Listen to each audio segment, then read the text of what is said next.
Robin is a happy bird with lots of helpful things to say. She puts a smile on your face and brightens up your day. But today, Robin only wore a frown. She was feeling sad. She was feeling down. All of Robin's friends had something special they could do. Goldfinch won medals for racing. Owl played the kazoo. Pelican loved ballroom dancing. Flamingo was great at catching fish. Parrot knitted scarves. Goose could cook any dish.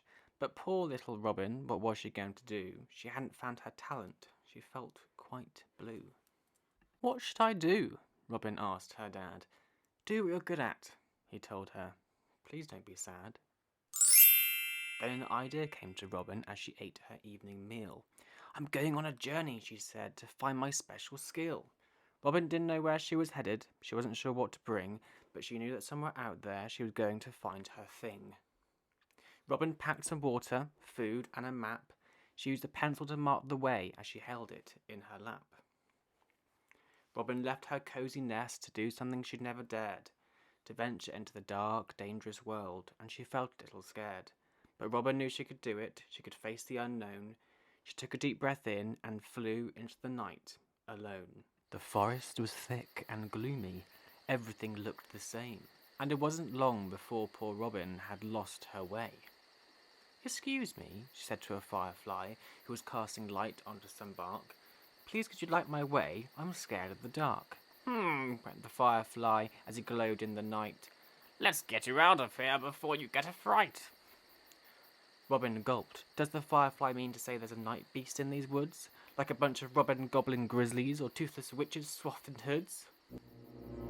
The firefly seemed to be giggling. He seemed a little sly. Then Robin lost her footing and fell into a mud pie. The firefly hissed with laughter as he helped her out with a stick. Robin frowned at him. He had pulled a nasty trick. I didn't really know the way, joked the firefly, laughing louder as he spun. I told a little lie to have a little fun. Well, it wasn't funny, said Robin, and you shouldn't tell a lie. Always tell the truth. Honesty will get you by. Honesty solves the problem, whereas lies come back to bite. Both come with consequences, but only one is right. I'm sorry, Robin, said the firefly, and he slowed his laugh. You're right, I shouldn't have lied. Let's find the path.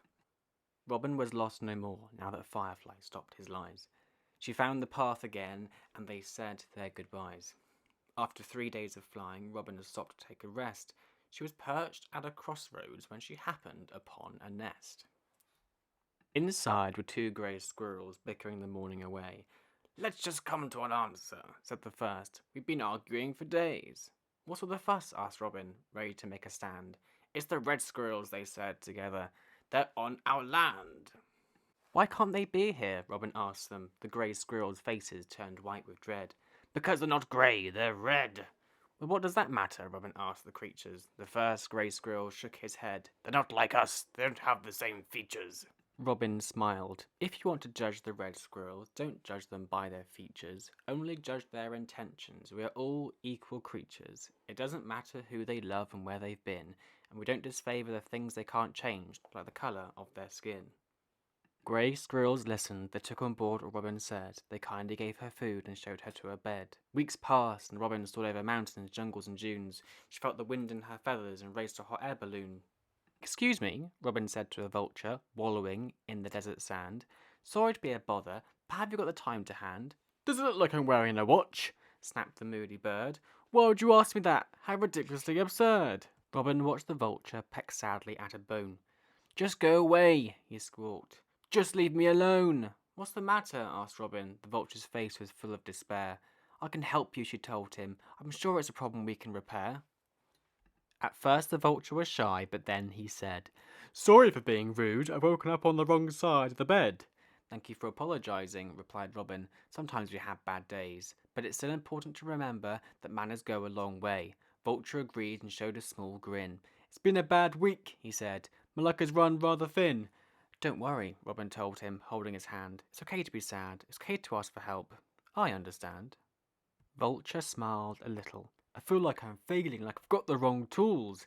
Talking about your worries is brave, said Robin with a wink. The glass isn't half empty, it's half full. As the sun set over the dunes, Vulture told his new friend the time.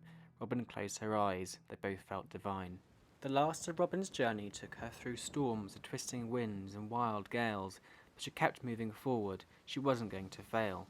Robin perched on some driftwood, waiting for the worst of the weather to pass. Sitting beside her was a glum seagull, his wing in a cast. "I'm never going to make it home," the seagull said, and now Robin noticed he also had a bandage wrapped around his head. "What happened?" Robin asked, feeling sorry for the gull. He grumbled, "I broke my wing against a tree branch, but my head against a hole, and now I can't go anywhere," he added sadly. "Anywhere but dry land." And then he began to cry, his tears landing softly into the sand. "Don't give up," said Robin. "I'm sure there's another way." "But I do give up," said the seagull. "I've been trying to fly for days." "Don't worry," Robin whispered. "It's not the end. When you think you've lost faith in yourself, you can always believe in a friend." Robin took off the seagull's bandages and told him to fly, but the seagull couldn't do it. He couldn't face those stormy skies. "Then let's do it together," said Robin, looking out to sea. She counted to 5 and the seagull launched up on 3. "Look at us! We did it!" said the seagull in sudden disbelief. His face was beaming, his wings were flapping. Oh, what a relief! But then the seagull noticed something as he flew back down to land. Robin hadn't flown with him. She remained on the sand. "You didn't need my help," said Robin. "You could fly all along. I knew you could do it, seagull, and it looks like I wasn't wrong." Robin and Seagull flew together over the calming sea. She couldn't be happier that Seagull felt so free. Her journey was reaching an end as she saw her nest in sight, but then she realized something bad, something terrible mid-flight. She hadn't found her talent, she hadn't found her thing. The sadness of it all made her ears ring. But when she reached her nest, Robin was greeted by a big surprise. The sight made her smile, it brought tears to her eyes. Waiting with Robin's dad were all the friends she had made. They were chatting amongst themselves, talking about the challenges they had braved. "What's all this?" said the Robin, glad to see her friends.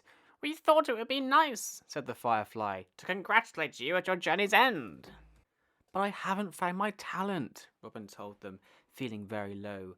"Yes, you have," said the Grey Squirrels. "You're the most talented person we know. You taught Firefly about honesty, you showed us how to see eye to eye, you boosted Vulture's spirits and motivated Seagull to fly." "You're a very special soul," said the Vulture. "You've got lots of helpful things to say. You thrive in being yourself, and you've brightened up our days." Take a tip from Robin and have a friendly soul.